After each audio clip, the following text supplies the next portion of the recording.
ATA for breaking up with my boyfriend because he lost my dog. Okay, Reddit. I really need some outside perspective here because my family is calling me dramatic and my friends are split. For context, I have a 4-year-old Shiba Inu mix named Hiko, who is literally my whole world. I adopted him from a rescue 3 years ago after I went through a really scary health situation, found a lump that turned out to be benign, but the whole ordeal gave me major anxiety that I'm still working through in therapy. Hiko has been my emotional support through everything, and anyone who knows me knows how much I love this dog. He sleeps on my pillow, has more toys than I have shoes, and I even cook him little meals sometimes because he's picky about kibble. My now ex-boyfriend Gerald and I had been dating for about 8 months. He's not really a dog person, but he seemed to tolerate Hiko okay, even though he would sometimes complain about the fur on his clothes or how much attention I gave to my dog. I always made it clear that Hiko was a package deal with me. Last week, my grandmother was hospitalized with pneumonia. She's okay now, thankfully. And I needed to travel to Connecticut to be with her for a few days. Gerald offered to watch Hiko at his place while I was gone. I was hesitant at first because Gerald had never watched Hiko alone before, but he insisted he could handle it and said it would be a good opportunity for them to bond. I made him a detailed schedule of Hiko's routine, packed all his favorite toys, his special food, and went over everything multiple times before I left. I specifically told Gerald that Hiko is not good off leash and tends to run if spooked, so under no circumstances should he be without a leash outside. I checked in with Gerald multiple times a day while I was gone, and everything seemed fine. He sent me pictures of Hiko sleeping or playing,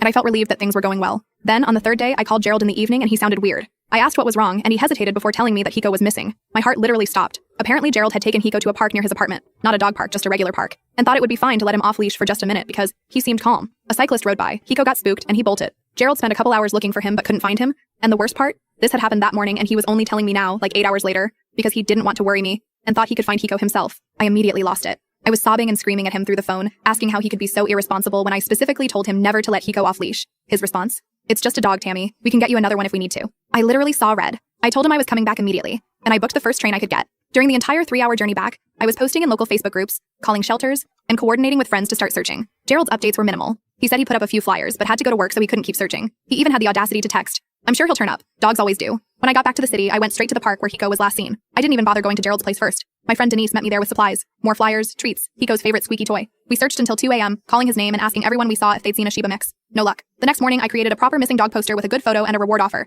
and my friends and I plastered them everywhere. Gerald texted asking if I wanted to come over after I was done with the dog thing, and I couldn't believe how dismissive he was being. I told him I wouldn't be coming over at all, and that we needed to talk once Hiko was found. Long story short, after 2 days of searching, putting up posters, and calling every shelter within 20 miles, a woman from 3 neighborhoods over called me. She had found Hiko hiding under her porch, scared but unharmed. I broke down crying when I saw him. He was dirty and tired but otherwise okay. The relief I felt was indescribable. After getting Hiko settled at home, I went to Gerald's place to talk. I told him I couldn't continue our relationship because his carelessness put Hiko in danger, and his reaction afterward showed me that he didn't respect something that was incredibly important to me. He got defensive, saying I was overreacting and choosing some mutt over our relationship. That just confirmed I was making the right decision. Here's where I might be TA. My family thinks I'm being ridiculous for ending an otherwise good relationship over just a dog incident. My mom said Gerald made a mistake, but it wasn't malicious, and that I'm throwing away a good thing. Some of my friends agree with her, saying I should at least give him another chance. I don't think I can get past this. It's not just that he lost Hiko. Accidents happen. It's his complete disregard for my explicit instructions, waiting hours to tell me, barely helping with the search.